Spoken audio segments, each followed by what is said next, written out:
Great. Welcome back from the weekend. So as you guys know, I'm Lucina. This is the lab. We're doing lab meetings and we're gonna just give everyone a chance to say hi and introduce themselves again, since we got a couple of new people who haven't met everyone yet.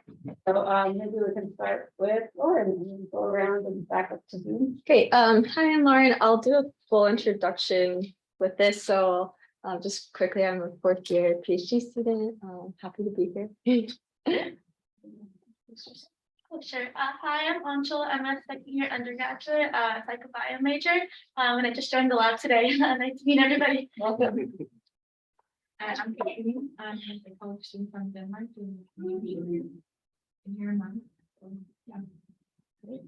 Could you guys hear that? Could you hear Katrine? Not really. Could you chat? I'll do it louder. Okay. So I'm Katrine. I'm a psychology student from Denmark doing my internship in the lab. And I've been here for a month now. That's a little better. Great. Can you shout, Katie? Yeah, I'm Katie. I'm the T32 postdoc, just started, I think now a month. Wow, time flies. In the lab, and I'm also in the day project with Parker and Adriana Galvan. Thank you. Hello, everyone. I'm Carl. I'm a second year in the neuroscience PhD program, and I'm also fairly new. 3-4 months now. Great. Everyone's new. Hi everyone, I'm Hoki. I'm a first year neuroscience student. I'll be doing rotation here and hopefully my thesis here as well.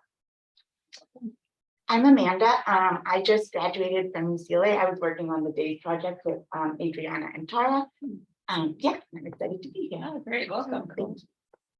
I'm Jason, been working in Lucina's lab for many years now. Sure, years all over. Many years. We could not do anything we do without Jason. Great. Do you want to go ahead? Who's on there? Celia?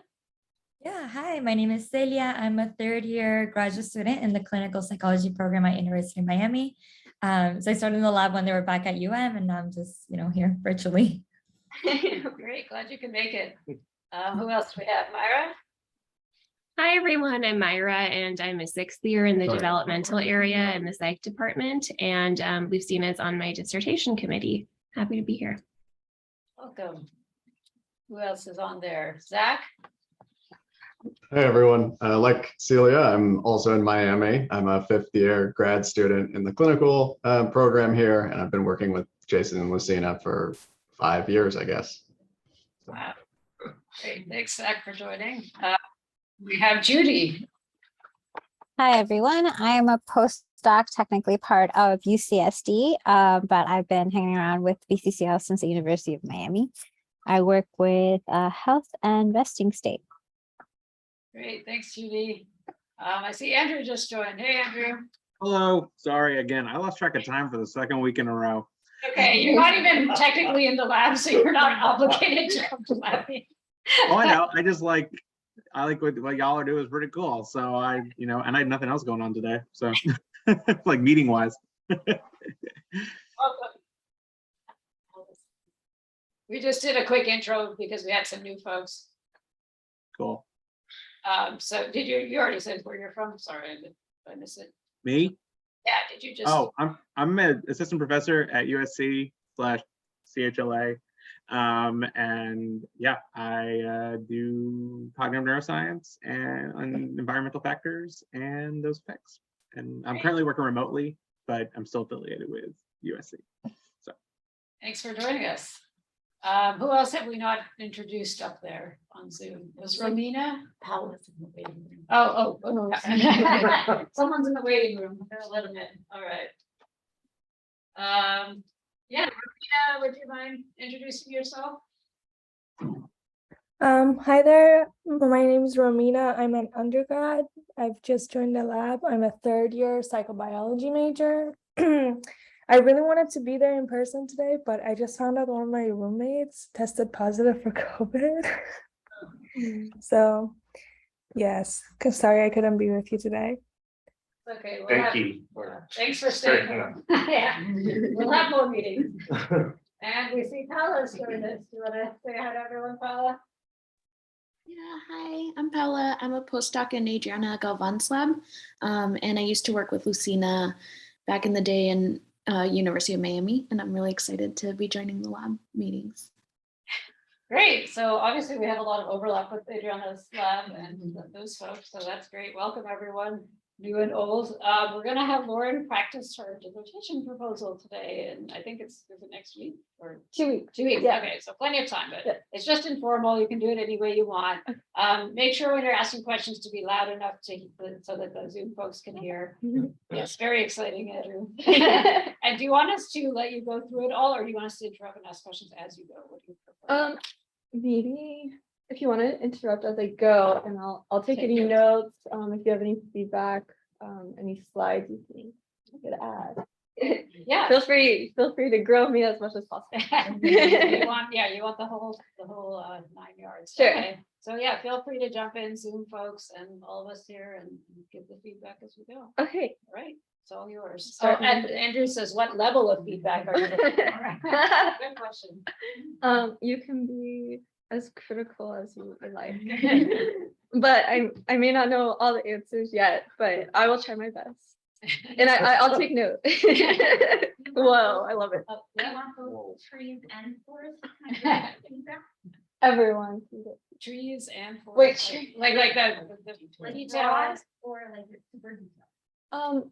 Broad would be great. And if there's anything nitpicky as well, that's always I would really appreciate nitpicky. Like a typo or something. Oh yeah, typo or yeah, as picky as you would like. Okay, so I'll go ahead and get started. So my actual dissertation. Okay, cool. You can see it. It's the proposal is going to be on the 17th. But I'm just going to give a little practice round today. Is that? Do you think that's okay with the? Put the title as the title of the project as the very first slide.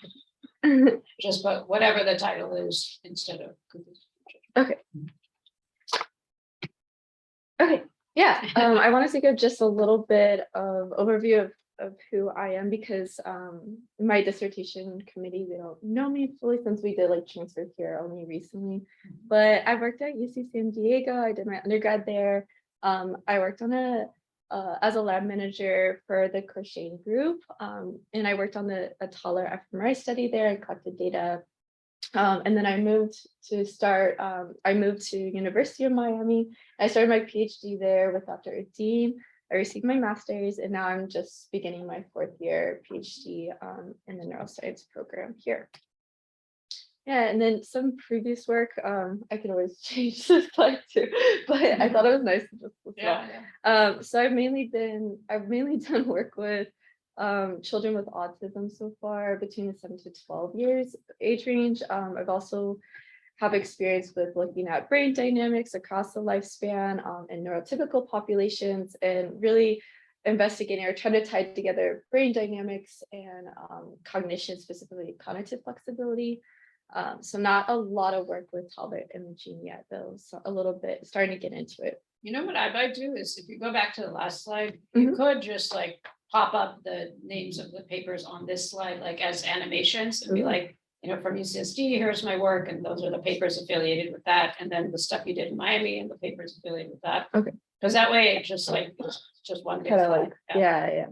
I mean, these are just suggestions. You don't have to do it, but I find like animations keep people awake. Yeah, that's right. This was just drafted. That was a good idea. I like it kind of like, and it kind of goes with How long do you have to propose this? do you mean like how long I have during the meeting? I booked 2 hours for the entire But meeting. I wouldn't spend more than 45 minutes of the actual slides, and because there'll be all these questions and things along the way. So You submitted a manuscript too? you have to submit a document. So I already have the F31 that I did. So it's pretty much like an F31. So you're gonna submit that to them. Did you already do it? Yeah, I've already sent it to them, but I'll Okay, send it do to I them have it? before. I feel like I haven't seen it recently. Yeah, I'll resend it to everyone. Okay, yeah, so maybe I'll do like a pop-up like here.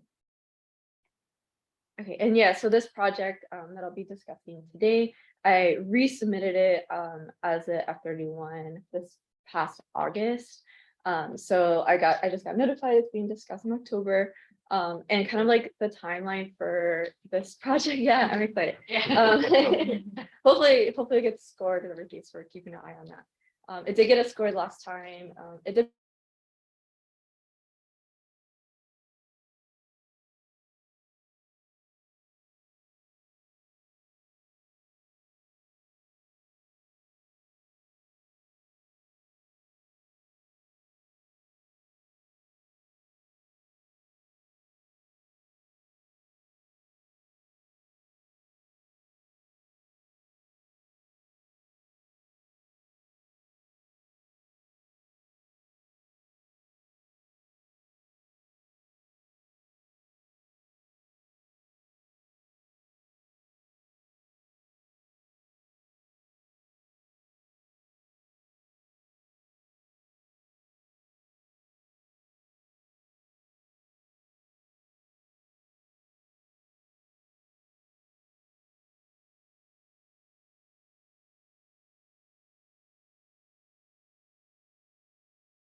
Okay. Okay, we're back. I can share this again. Still recording, it says, okay. Back in business. Okay, awesome. All right. Back in business. Sorry for the interruption. We're back. Okay. You know, gotta practice this for the actual thing. You never know. Things happen. It's true. Yeah, and then if I don't receive the F31, fingers crossed that doesn't happen, then I do plan on finishing up in 2 years and try to move on to post. And it was helpful. It's been helpful, kind of like interrupting as we go. Okay. Yeah, okay, so for the current project that I'm proposing today, some information. 1 in 44 children in the United States are diagnosed with autism spectrum disorder. And a majority of these children are diagnosed actually over the age of 4. And there's already evidence that receiving treatment during the initial years of life do have a lot of benefits for cognition and behavioral outcomes. And these first couple years of life as well are known to be like a critical time period for brain plasticity. So leading towards trying to push diagnosis earlier and earlier and trying to get them in treatment sooner is kind of like is the goal. And I think this lab at least is very familiar with the clinical phenotypes of autism spectrum disorder, but Sorry for interrupting again, but Of like course. usually you should just spell out the very first time, so like autism spectrum disorder, just because everyone here knows, but not everyone does autism. So. And they'll know afterwards, of course, but yeah, never assume that someone knows what your acronym means. yes, but definitely. Okay. Okay, so yeah, autism spectrum disorder. So the clinical phenotypes are typically characterized as individuals having social communication deficits and restricted and repetitive behaviors and interests. A lot of the, at least neuroimaging work has centered around the social communication deficits in the disorder or condition. However, for restricted repetitive behaviors and interests, there's quite a variety of symptoms, including restricted interest, insistence on sameness, repetitive speech, difficulties with task transitions. Usually it's, and yet despite these concerns, especially to caretakers and to the daily functioning of the individuals, it has been very underlooked. itself. Okay.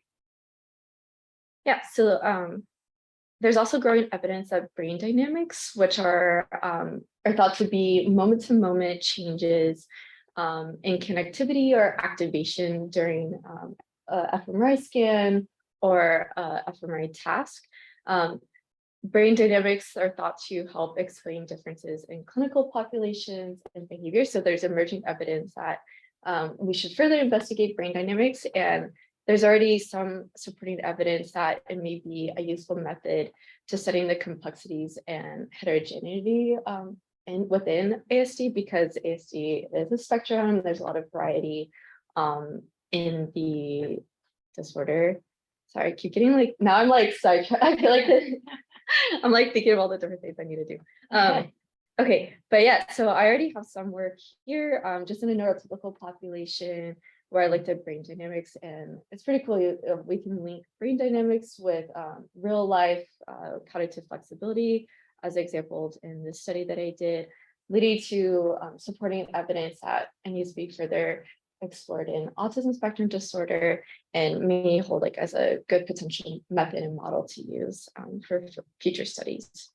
I think that figure could be bigger, like it's a really cool figure and it's a little hard to see. Okay, So maybe yeah. like the font being a little smaller or like to the side, and then highlight the figure a little more. Yeah, that's a good point. Like, Yeah. so people usually take the figure from their paper and put it on the slide, but I almost always just remake the whole figure and then like highlight some like you don't even have to have all the information on it, but just like what you want to highlight. Make the fonts bigger and all that, because usually the figure for the paper isn't the same as it's too much stuff, but you want to like highlight one specific thing. Okay, yeah, good point. Thank you so much. Yeah, I don't want to, I was also thinking like there are a bunch of different studies kind of like supporting, but I just want like maybe like one simple one to kind of get to the point. One side. Oh. Oh, go ahead. Go ahead. I thought the transition from the repetitive restricted behaviors to this slide was a little bit abrupt. So I'm thinking maybe if you switch the order that you talk about the brain dynamics, so talk about autism spectrum disorders into brain dynamics, like how that ties into the restricted and repetitive behaviors, and then talk more deeply about what brain dynamics are and why they're relevant. Like maybe if you switch that order, that transition might be smoother. Yeah, so are you thinking I should just kind of like do an introduction side of brain dynamics, like what are they, and then go into the more detailed? I was kind of like, I'm actually thinking the opposite. So like you're already on the slide, you're already talking about the RRBs, and then you can say like one possible method to explore the heterogeneity and autism spectrum disorder might be brain dynamics. This is what brain dynamics are. Does that make sense? Gotcha. Yeah.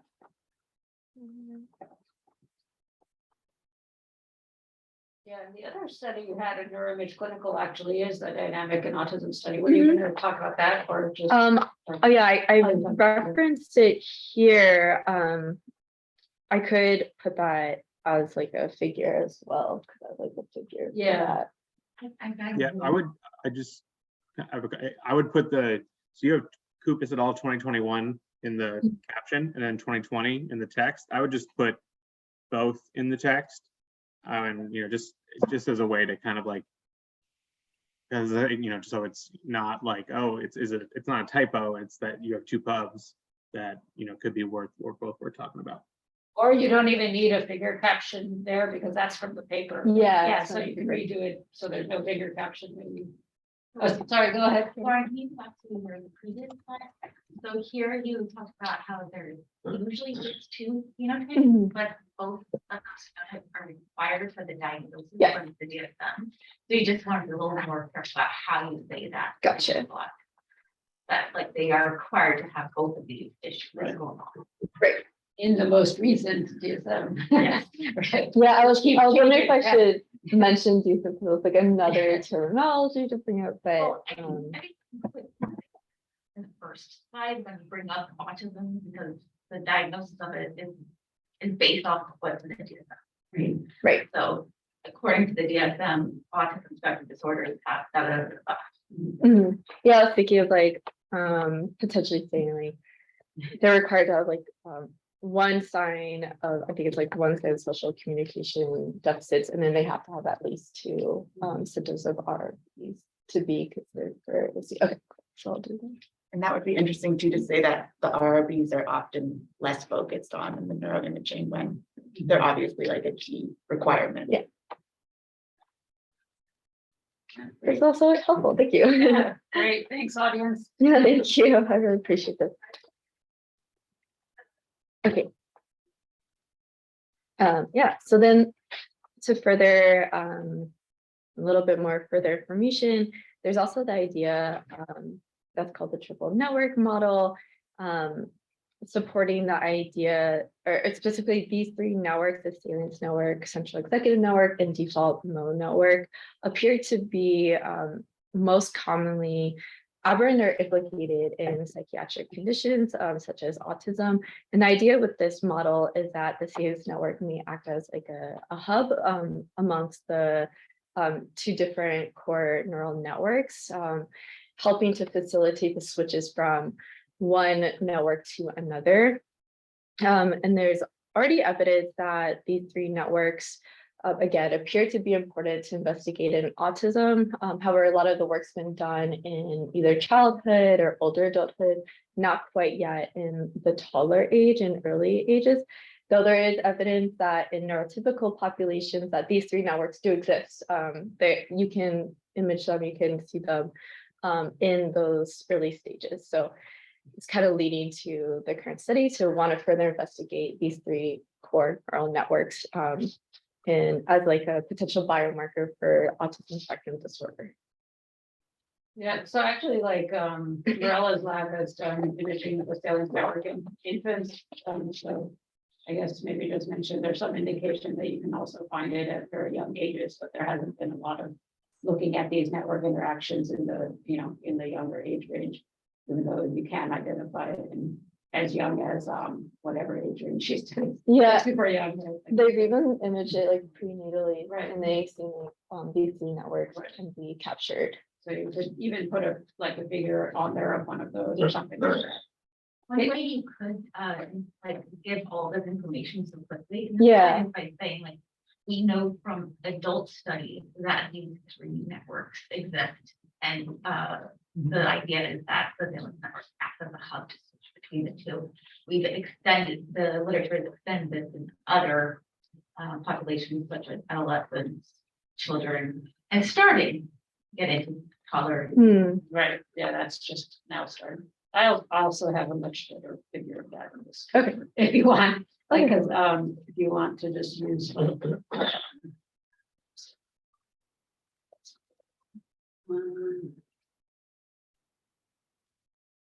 Like, you could use this figure because it has the brain nodes and stuff. Oh, okay, Yeah, that'd be it's from the interesting. 2014 review.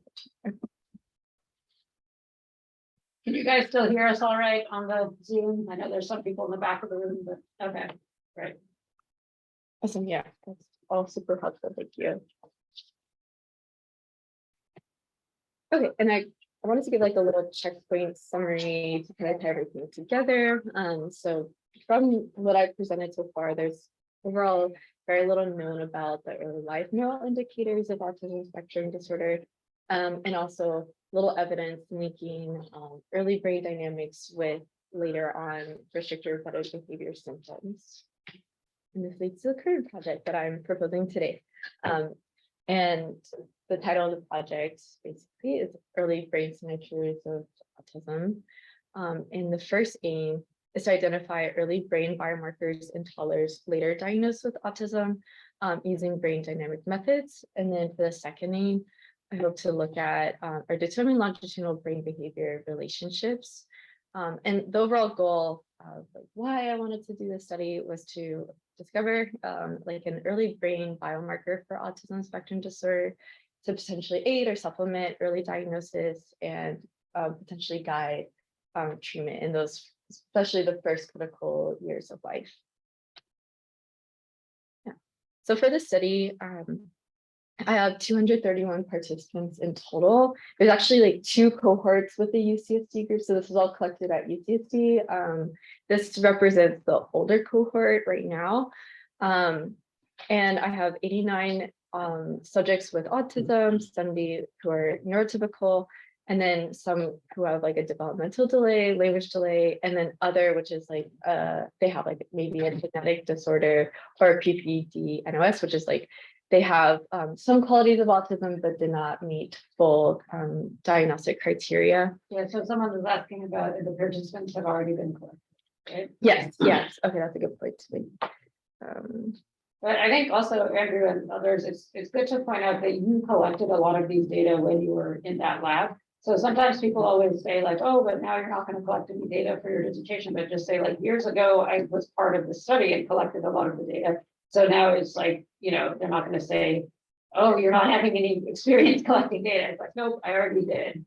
Now we're just, you know, analyzing that, which is really unique that you actually get to analyze stuff you collected as an RA a long time ago. Yeah. Yeah. So then this data is the old cohort, but I do plan on including, I just don't have all the like updated behavioral or like all their information yet to include in this table. Yes, maybe I'll just keep it broad and I won't mention that Yeah, detail. just like some of the data you collected yourself, you know. Okay. Yeah, and then all these participants, they did have an fMRI scan before the age of 33 months. Some of them, there's like a subset who have a longitudinal scan, so that's like something I could potentially look at later. Oh, sorry, Myra, can you guys shout out your comments because we don't hear them? Yeah, sorry, there's eggs being made in the background, so I didn't want that to interrupt. But I was just suggesting that, you know, you can highlight, you know, the fact that you collected this data, you know, early on in that first slide where you show that roadmap. Because I think that would be really nice to just sort of connect, like, where is this data coming from and how is that related to what you did early on? Great, yeah, that's a good idea. And then while we're taking, while people are saying things, I would, along the lines of what was brought up about spelling out ASD and everything, just make sure that everything here is like ASD, TD, DD, LD, ADAS, RRB is all, you know, spelled out too.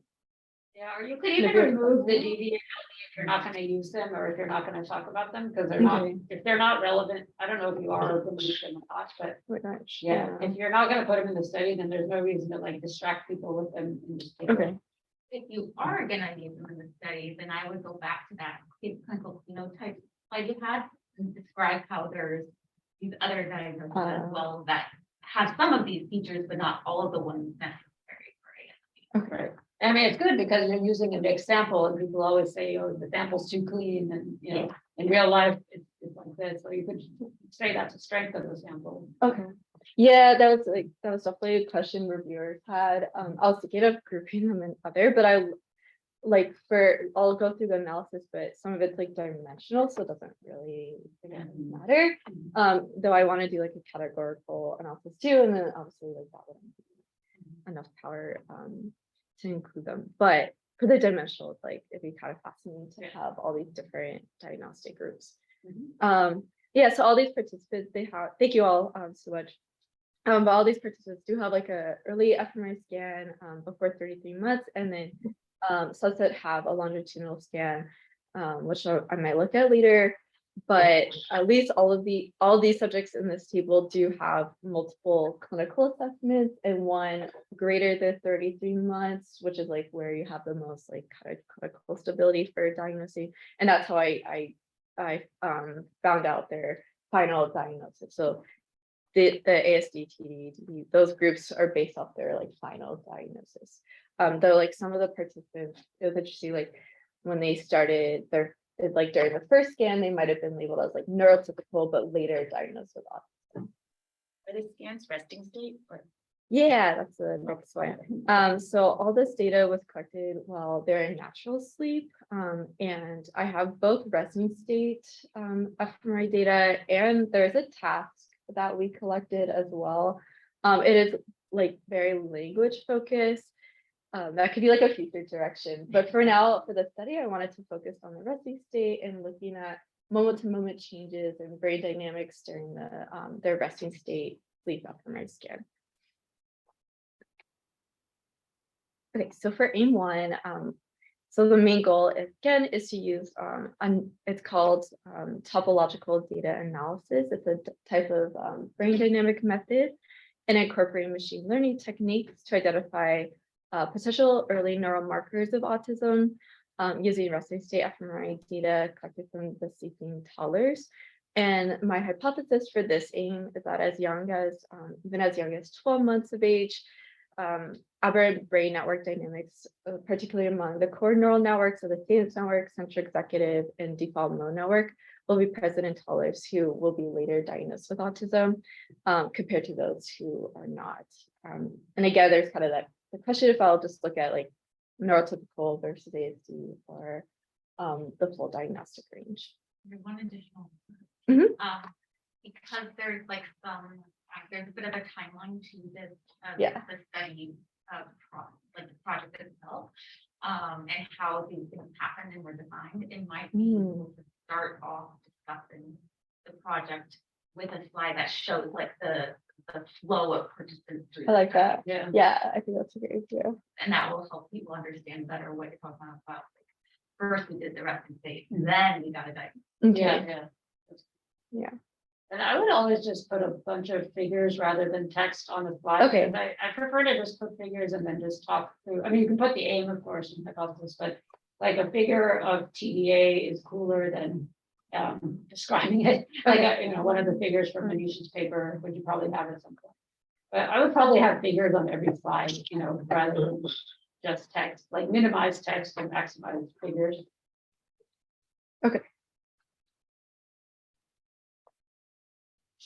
Yeah, I'll do more animations. Yeah. Yeah. That makes it really fun. I know, because everyone's gonna be it's like 2 p.m. So we're all gonna be like in a slump by that point. Okay. Yeah, and so for the dynamic method, this is it here, like a figure depiction of it here. Again, it's called topological data analysis. Essentially what that is, it's representing the data as a shape or topology, like a topology map, for example. It's really condensing a complex data set to a more simpler form. And you can relate these different points in the data here or nodes, and you can relate it to the brain region. And this method, it also allows you to create like a movie, so you could see not only just the spatial configuration of the data, but also temporal. So you could see moment to moment what's happening to the shape graph throughout the duration of the scan. So that could provide unique insights into the structures and temporal features, specifically in toddlers with autism. And also it's very beneficial for clinical populations because it is an individualized approach. So you can get this data for each individual subject. And it does hold unique properties over other dynamic methods. There's like dynamic functional connectivity, co-activation pattern analysis. So for this method, it is data driven and it also doesn't average the data across like a sliding window or across the time period. So that's kind of one of the many reasons why I wanted to go with this method, other than the training benefits from learning a new method. And then I also want to try to incorporate like a machine learning method for this, using both supervised and unsupervised approaches, particularly using like a clustering method. So using the brain dynamic data that I'll get and letting the data drive the feature, letting the data drive. I'm trying to decide with this one because we were kind of iffy about the machine learning. Yeah, I forget now from the graph, but like, was I here that you're using it to identify the groups in the sample or? I can't remember. Yeah, so we're doing both like data driven and assigning the diagnosis. So like assigning the diagnosis to see if there are features from the brain dynamics that are like unique to each diagnostic group, and then looking at a dimensional approach as well to see if there's like shared components across that that are potentially like let the data drive to see if you just look at the brain networks, it'll like discern the groups from the Well, brain network. So it's kind of like, Yeah, if the goal is to parse the heterogeneity, then there should be a slide at the beginning talking about heterogeneity and autism and the fact that like it's very, the diagnosis misses a lot of people like girls or whatever, just the fact of heterogeneity and the problem with it for diagnosis and treatment. And so one of the ways that you could use machine learning is to derive data-driven subgroups that might be like targeted for specific types of intervention or have different diagnostic criteria or whatever. So if heterogeneity is the point, then maybe there should be like a little preamble to that. Okay. And then later when you come to this, you're like, oh, clearly you're just gonna find subtypes. That's what otherwise it's like, why are we doing machine learning? So there has to be like a motivation for doing, whenever you introduce like a complex data analytic thing, everyone who doesn't do that is gonna be like, why are you doing this? yeah, that's why I was like, I added that in there. I was like, Right. okay, that's another piece of the story. I was like trying to figure out What's the how they motivation for doing this? okay. Yeah, I kind of like bring up the heterogeneity piece before, so I think that would be easy to just add another slide for that. Okay. Yeah, so then with topological data analysis, there's two different metrics I want to look at within that. And the top one. So I guess I'll probably make this a little bit more simplified too. But in the top figure, I could extract what's called the Cornish score. It's a score from 0 to 1. It just tells you what the node or brain region, if it's more in the central or core of the data versus periphery. So the idea is that if it's in the core, and it is most likely being connected more often throughout the duration of the scan or at that time point, versus in the periphery, kind of think of it as like a little bit more flexible or less consistently connected. So kind of the idea here is that I would expect, like, for example, maybe based off the triple network model, that the salence network would be more likely to be in the core versus the default mode network would potentially be more in the periphery. Can I ask you a question, Lauren? Of course. So when I first looked at the slide, I had no idea, like I was not familiar, but you gave a really good explanation just now about what you would expect with the different networks. One possible, again, this is just a suggestion, when you just described what you would expect, it might be, if you have time and if it looks good, if you were to kind of put up the triple network model again, and you can like highlight the arrows or like, and with like a number next to it against like Cornish close to 1, or like you can make the size of the width of the recipient, the bidirectional arrows bigger or smaller depending on what you would expect or something like that, or the size of the circles of the 3 networks, just so people can like, as a way to kind of like visualize what you're getting at, just so, as a way to kind of, rather than having to try to map it out in their heads, you could basically map it out for them on the slide. Yeah, I love that idea because you want to like make the viewer not have to do any work. You want them to just be like, oh, I follow along. I'm so easy to follow along. I don't have to think. Yeah, I might actually use that in the paper. So yeah, yeah, that's a good idea. And that would help make it really clear why this analysis is good for your questions. Because we talked at the beginning about a hub and the connection stuff. Yeah, thank you, Andrew. I think I'm definitely gonna do that. audiences are lazy, so we're just trying to make it easy for them. Yeah, and readers. Yeah, everyone. Awesome. And then for the second metric, I want to look at transitions. This one's probably more easier to understand, but it's just anytime the shape or the graph changes like configuration. So I'm able to like track that throughout the duration of the scan. And that'll be also interesting to look at what regions it's switching amongst as well. So I might change this figure. This was just from Manisha's paper, but I'll see maybe from my figure for my paper, I'll put If that. Manish has a video, get one of his videos and show that, because there's nothing better than. a Okay. video.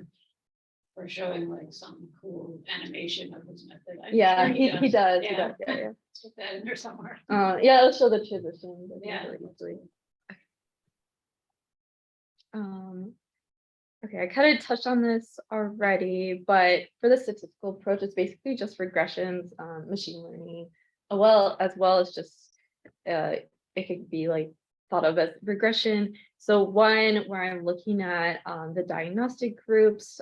So I'll look at them ASD, TD, and assigning the diagnostic groups and seeing what neural dynamics are unique to each group. And then another approach that I'll do is a dimensional one, one without regard to the diagnosis. So thinking of like the research domain criteria idea, and then letting the data kind of drive itself. Or maybe I'll put a figure here as well, but this just try to make it as simplified as possible. But basically it's just two different regressions, one with the diagnostic label, one without. What are you gonna use for the dimension? Is it like symptoms or just the brain?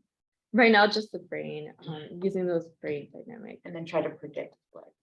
Yeah, Yes, see if the dimensional. data, yeah, I have to maybe look at this one a little bit more, but basically trying to see like, based off the data, the dynamic metrics that I have, if I look at just that, if it'll like, I'll cluster them into the diagnostic groups that I would expect, like how they ended up versus like, or is it more, are there like different subtypes based off the data from the dynamics that are not like aligned with the diagnostic group? I see, so these two are, the first one is the hypothesis driven approach, and then the second one is your data driven. Yes. You could label them that way. Maybe I'll label it. When it says dimensional, I first think like maybe looking at, some symptoms Mm, as a dimensional approach instead of just clinical and typical Okay. instead, like, oh, they're Gotcha. on this scale, which could be cool too, but isn't really like, the point of that one. Right, okay, yeah, that's a good point. More like I like the data subgroup driven. or something. Yeah. Data-driven subgroup. Yeah, I know we have some cool papers that like Dina's done. I might go pull a figure or Yeah. something from hers. So just look at how she discussed that in the intro discussion. And then for the second aim, again, the goal is to determine longitudinal brain behavior relationships and also using machine learning approaches similar to kind of like aim one. But in this one, I'll be looking at the relationships between brain network dynamics and longitudinal restrictor repetitive behavior symptom outcomes. And the hypothesis for this aim is that brain network dynamics amongst, again, those three core neural networks will prospectively predict behavioral outcomes in RRB measures across the diagnostic groups. And I do have two behavioral measures that I could use for this, restricted repetitive behaviors from the ADOS. And then I also have the Violin, it's adaptive behavior scale. So it's just like gauging kind of their day-to-day adaptive skills. There's a bunch of other behavioral measures, but this was the most relevant to restricted repetitive behaviors that I could pull for this data set. Okay, this one's like very simplified. So I might, oh, go ahead. Can you show screenshots of the two? Like, even if it's just like questionnaires or something like that, just so people know, like, is it an app? Is it a hard copy? Is it a task? Just so I know it's behavior, but just like, so at least people can visualize that. Yeah. Yeah, that's basically a figure of some sort on every slide, I think. Something. Okay. Yeah, like white space is good most of the time. I would just fill in the white space. Okay. No white space. Yeah, no way. Always a something. Maybe a Yeah. definition-based question though, or like definition-based Mhm. feedback. So both of these are clinician measures, based off of interview with the family, right? Well, one's from the clinician doing the assessment and one's the family. Right. Yeah. So again, you might want to talk about why these things are different, like why, like how these two get different aspects of the repetitive behaviors. Gotcha. Like, why would you look at both? Like, why not just one? Yeah, that's a good point. To remember.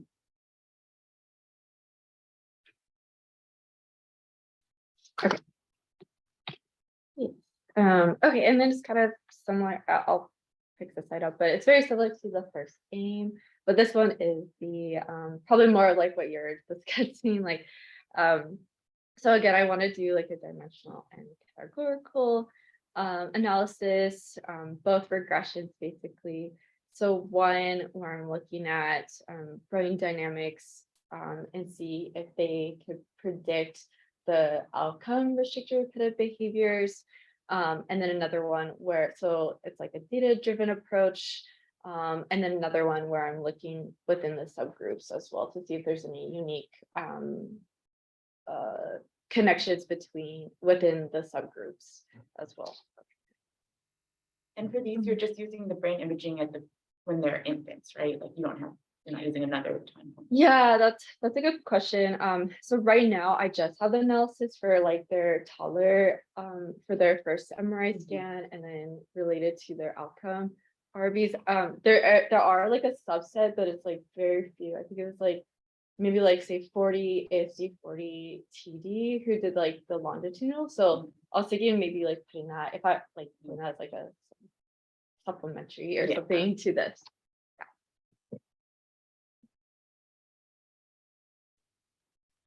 And then, I just wanted to talk about potential alternatives because as we know, things always happen as analysis goes, and things are not always perfect. So I have in mind other dynamic methods I could use just in case, because TDA is still newer method. And honestly, this is like kind of like a test run with my niche with this data. We want to try it out, see if it's gonna work, especially on toddler data. Because he's only done like adult data and they have like very, very little like head motion. So it's a bit of a challenge, but we're gonna try it. But I do have other approaches in mind.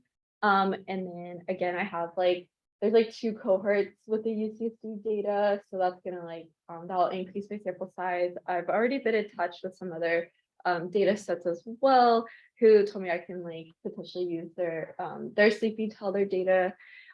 So I might want to like supplement, or if worst case, I might use a different data set if I absolutely need to. So those are some of the alternatives, but that's it for now. Okay, thank you.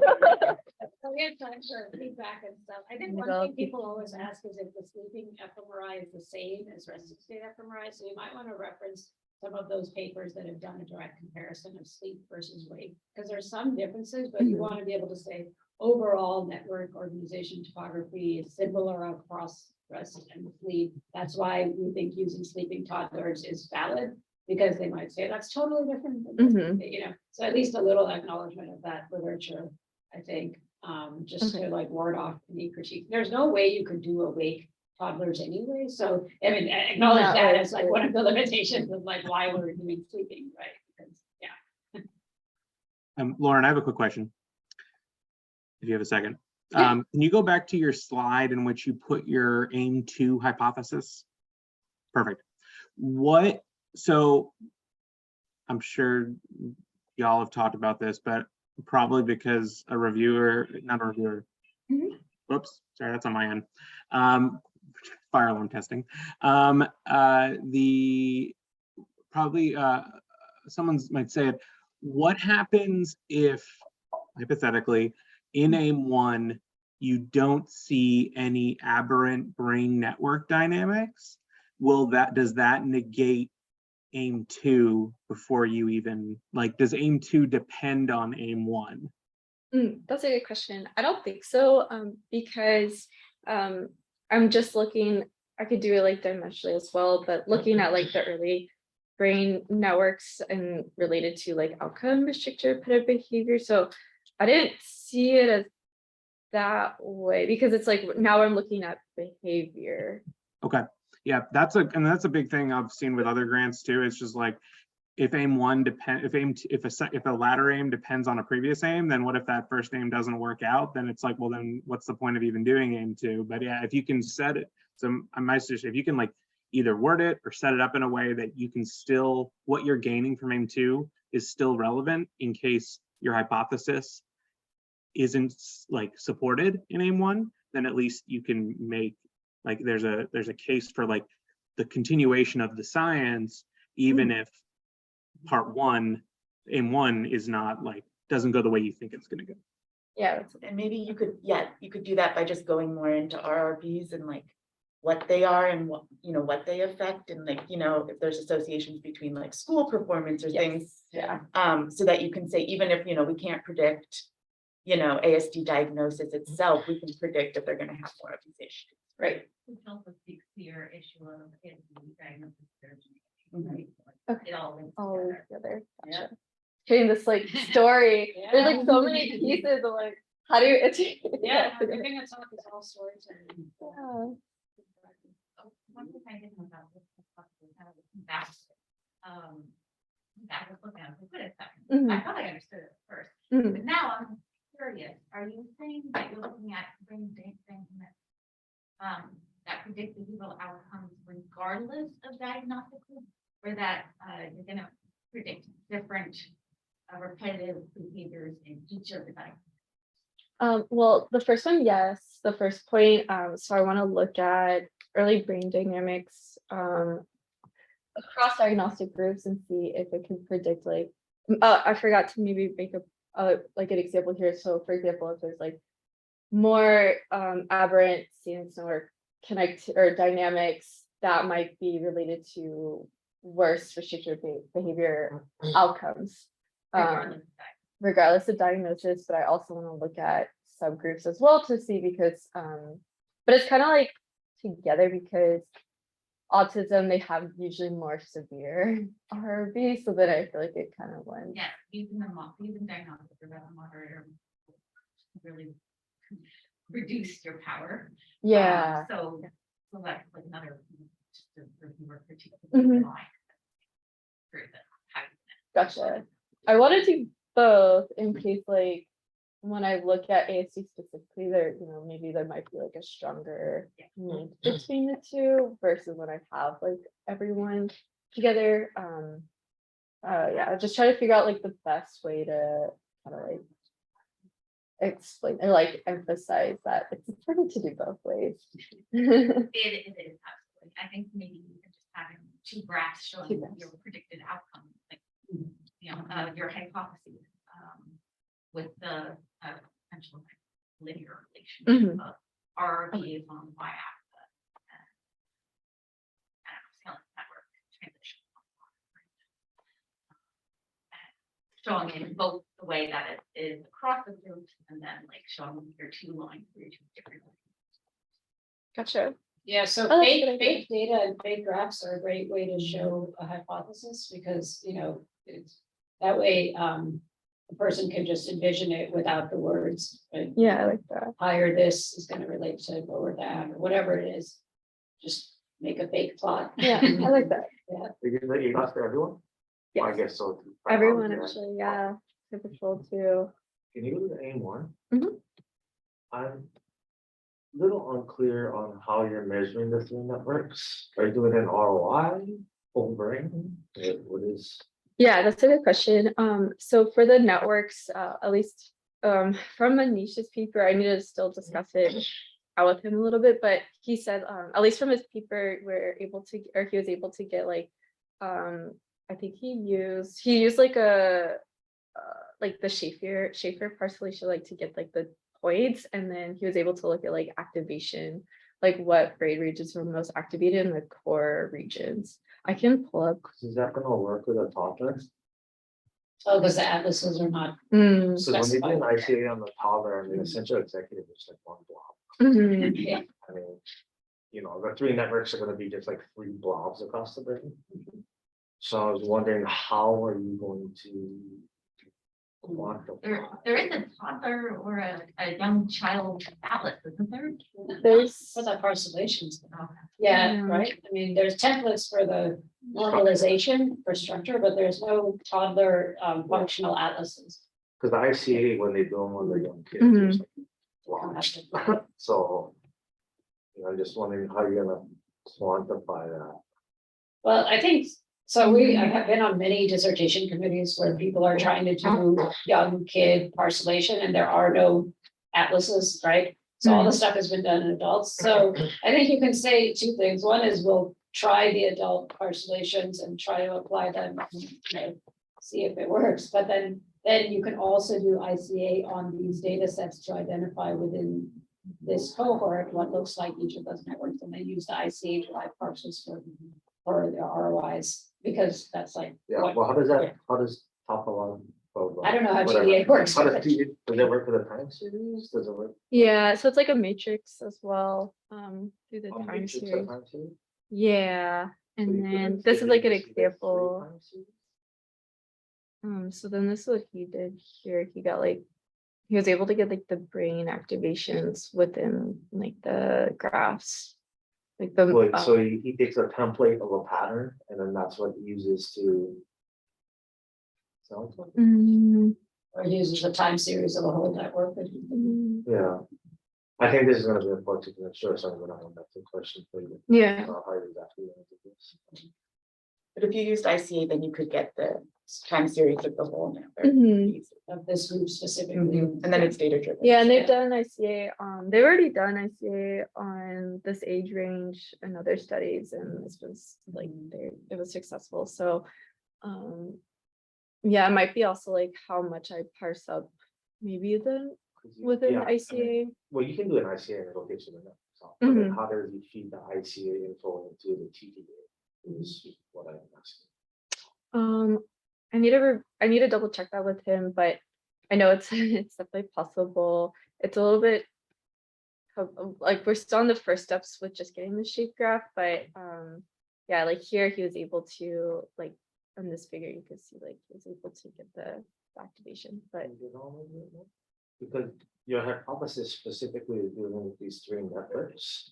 yeah. So that doesn't sound like a network to whole brain analysis. Sounds like a network to network.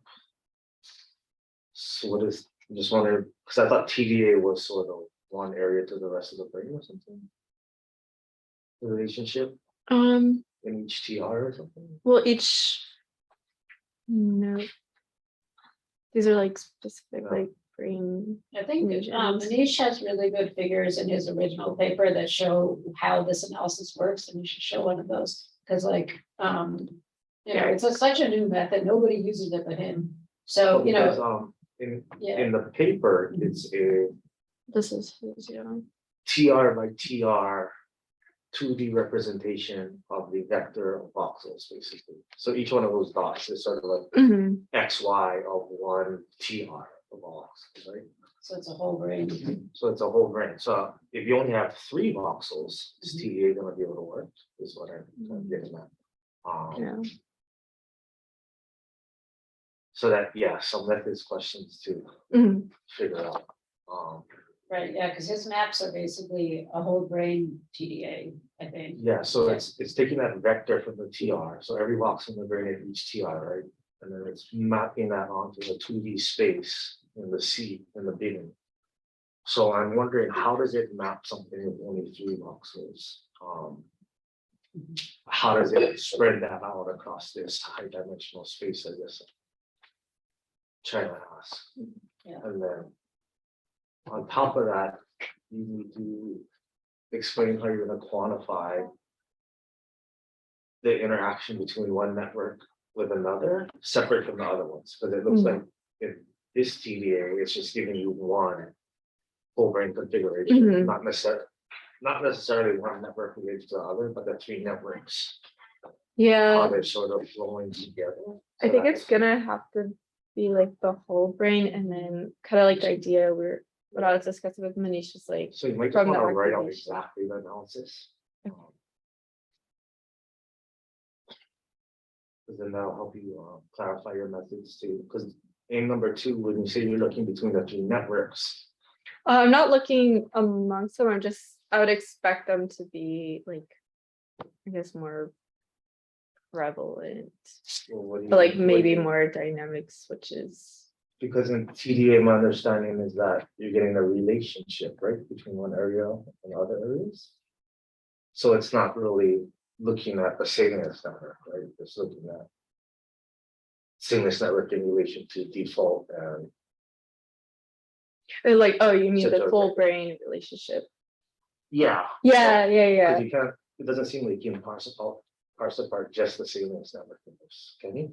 I have to double check with him for that, but that like when I kind of like went through my hypotheses themes with him, he was just saying like, okay, you probably see like the CSR that's like activated from like when we extract it from the TDA. And that will probably be like more in the core. Was he thinking the versus sameness periphery. network from the Schaefer parcellation? It must be, because he only works with adults. Yeah, so that's why I think you should Yeah. ask him, how does it work if you only have one ROI in your network? Because that's probably what you're gonna find with the kid. Oh, gotcha. The network's just gonna be one blob, so. Yeah, I'm also a bit worried that like the reviewers will ask you why you want to use this very new method on a very understudied topic. You mentioned in the alternative that you might use like dynamic modeling, some other more established method. Yeah, I Then did. I I did. think, like, Yeah. So they might ask like, why would you want to try like a very new method first instead of trying like the more traditional ones? And what's the benefits of using this new method and how are you going to validate your results? Yeah. That might come up, it might be very difficult to sort of fix. No, yeah, but that's a plan already. And then, but the validation, we already have plans for that as well. There's just a lot to put in. Like, all Well, you those should things. put in all these extra slides, because that way, if they ask, you can just pull up the extra slides, you know. You have like a bank of 10 slides at the end that are like, for, you know, all these follow-up questions. So they don't have to be in the presentation, but if someone asks, then you can, you know, pull them up. And if Yeah. you already know this method really well, like you could even include that in your map at the beginning of like, these are the things I've done, you know, I've used this method in papers. And then now I want to try this new method, you know, and train on something new, but I'll still analyze it this way as well to kind of see the differences between the two. Yeah, I mean, I did talk about the use of like all the other methods and then the pros and cons. Yeah. I like spoke about it, so maybe I just need think to since write you're it already out. like an expert on those things, you could say, you know, instead of saying like, I'm banking all on like a risky method, it's like you're learning something new and then you can fall still back kind of, on the- yeah, like validate it with. your Yeah, own. maybe I'll make a slide because I feel like I said it all, but I know people like it's probably easier to visualize. everything. You mentioned Yeah, about the benefits of. Sorry, TDA, I think but- first slide, I can't read it back here, so I have Oh, no idea it's what just- it is that like you even. No, yeah, Scroll so we're gonna down, put it on, you know, on here. Point being that like I don't, like it says there and it lists out there all the things that you have done, but I don't know what the things are. Yeah, sorry, we're Might be putting it useful- on the roadmap now. Yeah, so it might be useful instead to just list the methods rather than Oh. the papers themselves that have Or really, another really, slide. really long titles. Yeah, well, you can have the slides that Jason Yeah. has made lots of slides about dynamics. You can use his to introduce like sliding window and caps, like a bunch of nice visuals that he's given workshops from. So if you like put those in and say, well, these are the couple of methods that most people have used. And here's a new one because it's good for training to learn a new thing. But you know, you've done some of the previous ones already, so that's not something new. Like you have to do something new for. Yeah, You have to do something exactly. new for a grant. And it's for the Yeah. F31 as Right, well. exactly. So it's like novel training, but you've done the like standard ones and Yeah. Jason has good slides both on sliding window and on caps, so just use it. Okay. No, then you have one of each of those and people are, like, okay, this is totally different. That's good for training. Yeah. But you have those to fall back on if something doesn't work. Okay.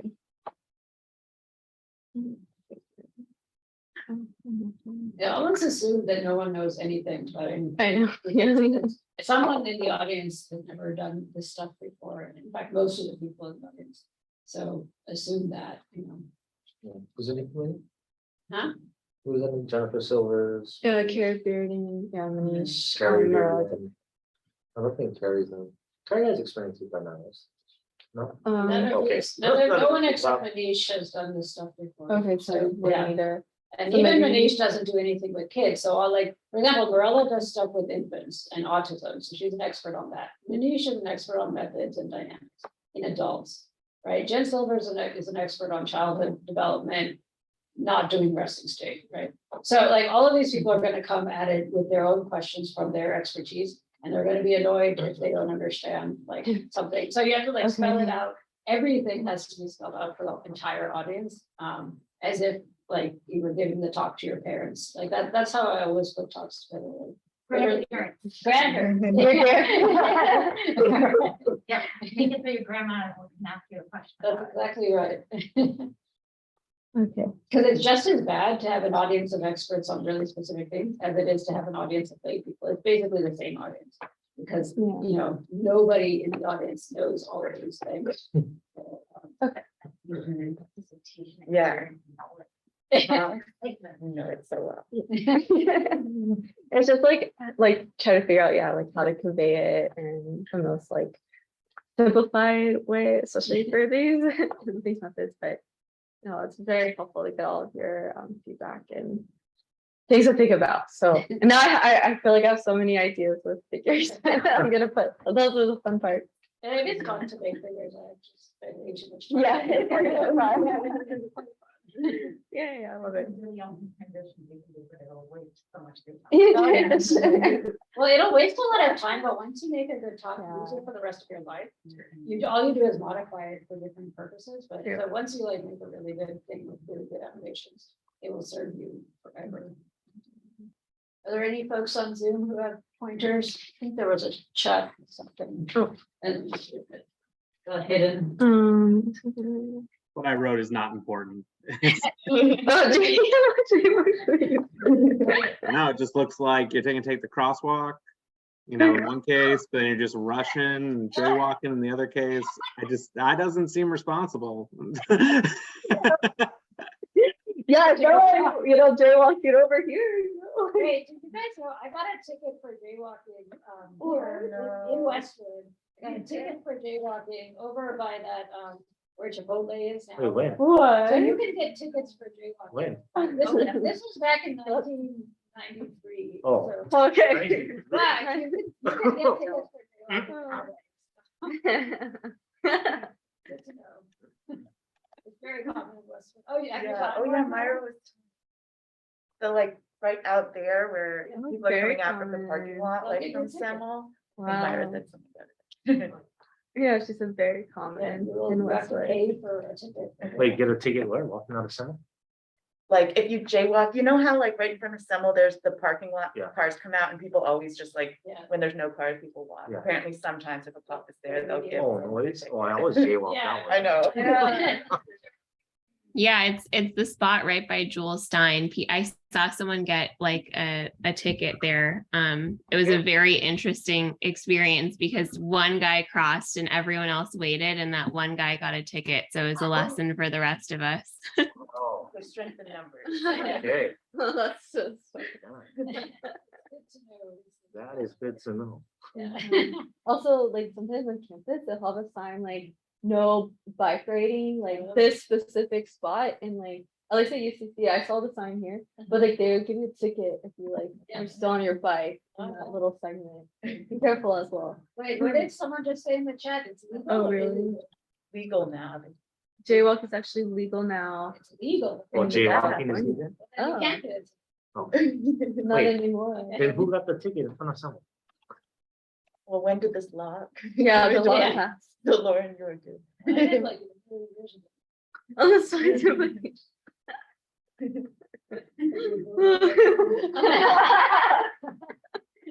Well, jaywalking's okay now. Yeah, no, it's funny what Andrew's pointing out is that people focus on like really weird things on the slide. Oh, that's it. Yeah, I didn't so, even like- notice the Yeah, Scotch exactly. law. It's Like, like, some people might look at that. Something around, like, You never know what people yeah, focus that's interesting. That's what we do. But you know, if you put a lot of like images and figures and animations and movies, it just keeps people's mind off of like everything else. Okay. Yeah, Entertaining. exactly. It's on this plan, like, Yeah. starting off with the San part there, but then as you Like go what? with precedent, and each part shows up, like, even that is enough. Okay, feedback. okay. Oh, And maybe I'll put a little person log. Yeah, this is where the details really matter. We're not even talking about the method. Not the methods. No. This part. Your questions. No, that doesn't matter. Well, people want to be entertained. Okay, Overall, that was a really solid presentation, Lauren. thank you. Yeah. It'd be a really exciting and ambitious project, so you have to just. Really Sell it. be confident. Yeah. So, okay.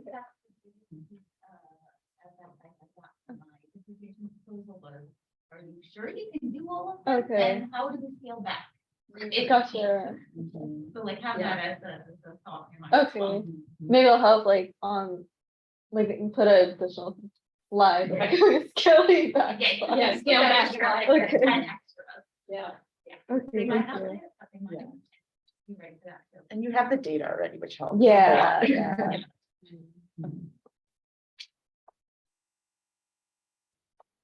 Yeah, I think it's gonna be really good. It's just a matter of selling it and Okay. adding all the bells and whistles.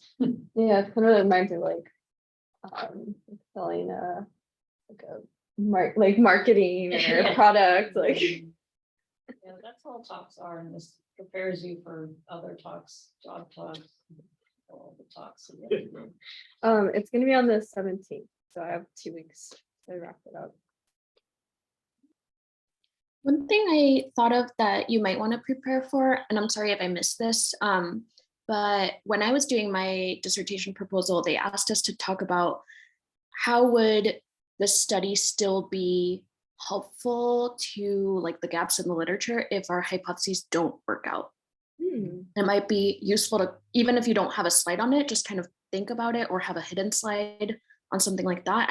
I know I got a lot of questions about, what if my hypotheses don't work out? What if I get no results? How is it still helpful? How could that contribute to the research? Oh, that's a really good point.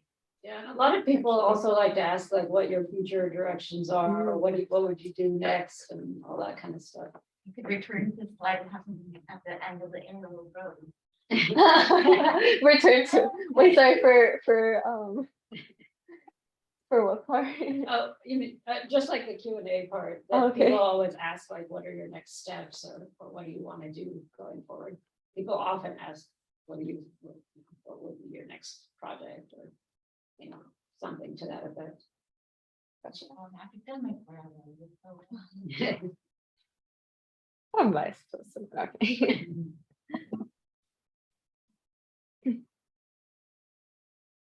Great. Any other thoughts from Zoom or from folks in person?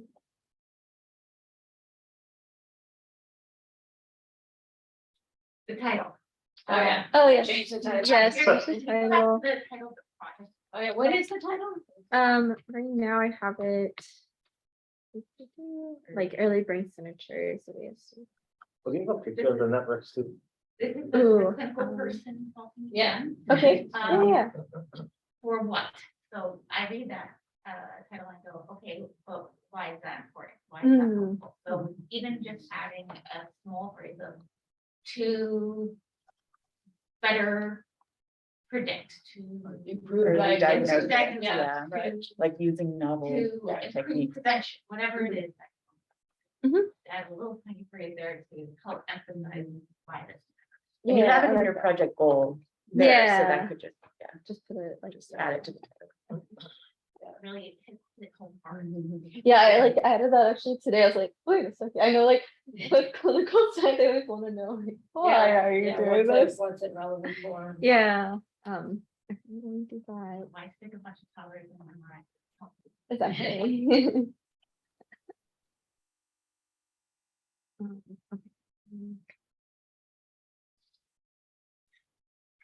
And yeah, the novel thing about this is that people are collecting data on these young kids, but almost no one is doing anything interesting with it. I mean, Yeah. I haven't seen any studies out like that are really like cutting edge brain analyses of like young kids with autism. It's all like the same old stuff. And it's because the methods people aren't the same as the young autism data collection people. So, I mean, it's nice that you had the opportunity to collect some of this before and then get like training and methods that help you look at it in a, more advanced way. I mean, the literature is like almost non-existent, right, for this age range. So you could mention like how there's like some infant work and then there's like young kids 7 to 12, but there's almost nothing in that toddler range. I mean, how many studies are there?